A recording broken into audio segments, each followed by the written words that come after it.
Hello, everyone. Today I'm going to present a case about a 9-year-old girl from Bani Suef who presented to us in ophthalmology clinic in Abu Rish with gradual progressive diminution of vision in the right eye. The condition started 2 months ago with a positive history of water canal exposure, and there was no previous history of any ocular trauma or disease. By examination, the right eye shows a normal external appearance and anterior segment examination. Best corrected visual acuity was 0.2. Fundus examination shows vitritis and inferior tractional retinal detachment with optic disc granuloma and other peripheral scattered granulomas. A connective tissue band was seen extending anteriorly from the optic disc with dragging of the disc and retinal folding. The left eye was completely normal. This is the fundus photograph of the patient showing the band extending from the optic disc to the periphery, the inferior retinal detachment, and the presence of scattered peripheral granulomas. This is the ultrasonography of the patient showing mild vitritis and retinal detachment. So what's the differential diagnosis in this case? Is it a case of a latest stage of ROP, FAVR, persistent fetal vasculature, toxoplasma, toxocara, trauma, or other causes of granulomatous uveitis? So back to this fundus photography, the band is extending periphery, so to where? We did the UBM for the patient showing a ciliary body granuloma with ill-defined edges. So this is the site where the band was extending peripherally.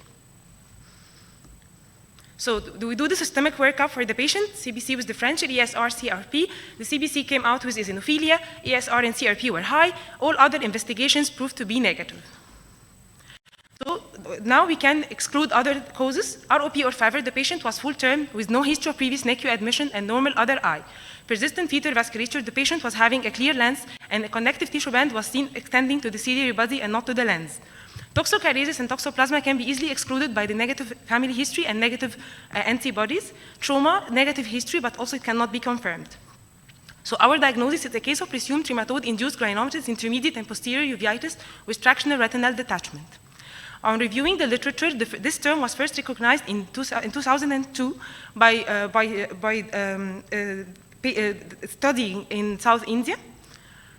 Here in Egypt, Amgad and Urashi proposed a treatment for the presumed trematode-induced granulomatous anterior uveitis, presence of AC granuloma in rural areas of Egypt. They compared the use of antiparasitic drugs and surgical evacuation of the granuloma, and both proved to be effective, although we don't use antiparasitic drugs anymore now. In August 2022, the same team proved the posterior segment involvement in childhood presumed trematode-induced granulomatous anterior uveitis associated with posterior granulomas. And last, in December 2022, we published a study about the management of presumed trematode-induced granulomatous intermediate uveitis.